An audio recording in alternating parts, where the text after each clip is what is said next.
baby's gonna be here before you know it. She snapped her fingers and the movers jumped swiftly into action, packing Ben's files into cardboard boxes. Ben could feel himself begin to panic. His book was a historical novel, a post-colonial epic about General Custer's last stand. He couldn't finish it without his notes. Please, he begged his mother-in-law, I'm still using everything you're taking. You're gonna have to get used to this, Joan said in a sing-songy voice. There's going to be a lot of changes around here. I'm aware, Ben said.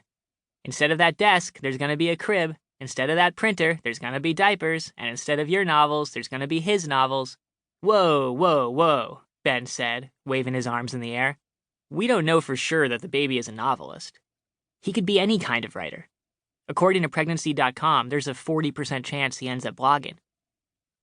Joan rolled her eyes, smiling. You wish. What's that supposed to mean? She jabbed him playfully in the ribs. You're jealous of the baby. Ben forced a laugh. That's ridiculous. Relax, she said. It's normal for new fathers to be jealous. Don't worry. When the baby's born, you'll take one look at him and know just what to do. I'm not jealous, Ben shouted. He flushed with embarrassment. He hadn't meant his denial to come out so aggressively. He shot the teenagers a mitigating smile, but they both avoided eye contact. Look, I'm sorry, he said. I'm right in the middle of a chapter. Can we please just not do this right this second? The movers turned to Joan for approval. She groaned histrionically and threw her hands up in the air. Okay, fine, she said, but we'll be back. Ben waited until they were all gone, then yanked open his desk drawer and held the sonogram up to the light. There was only one thought on his mind. What the hell was that kid writing? I thought you said it was like $1,400, Sue asked as Ben rubbed her stomach with some almond oil. It's actually less, he said brightly, like $1,380. I don't know, she said. It seems kind of pricey for a slightly more detailed sonogram picture. I mean, that's like the equivalent of 5,000 diapers. Damn it, Ben snapped. Whoa, Sue said, taken aback. Honey, what's wrong? Ben thought for a second. I guess I'm just paranoid, he bluffed. I want to see him, really see him, just so I know he's 100% all right in there. You know, just for my own peace of mind. Oh, baby, she said. I had no idea you were feeling this way. She kissed him loudly on the cheek. If that's how you feel, then of course. I support you.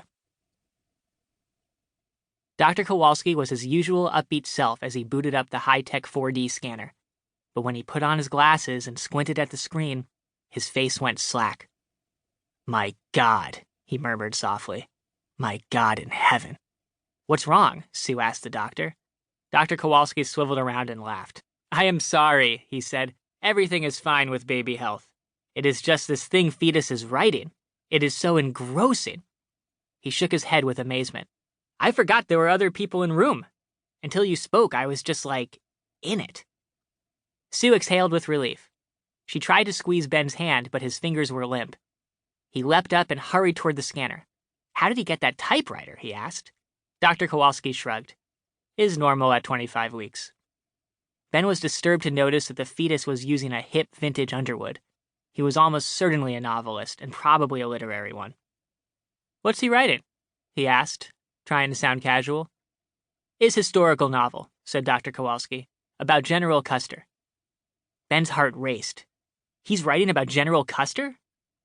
Yes, said the doctor, but it is about so much more than that. It is suspenseful, lyrical.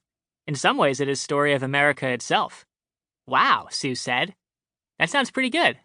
Right, honey? Right? He stole my idea, Ben murmured as they climbed up to their 5th-floor Brooklyn walk-up. How is that even possible? Sue asked. She was exhausted and a little out of breath. They can hear stuff through the womb, Ben said. He must have heard me talking about it or something. But you never talk about your work, Sue reasoned. I mean, until today, I had no idea you were starting a book about General Custer. I'm not starting it, I'm finishing it. I'm up to the last chapter, god damn it. It's going to be fine, she said soothingly. There can be 2 books about the same thing, right? But Ben had already bounded up the stairs, leaving her to walk up the final flight alone. Ben raced into his office and did some mental calculations. Even if the fetus was nearing the end of his novel, he was still stuck inside Sue's womb. He wouldn't be able to physically turn in a manuscript until after he was born. Assuming the due date held, Ben had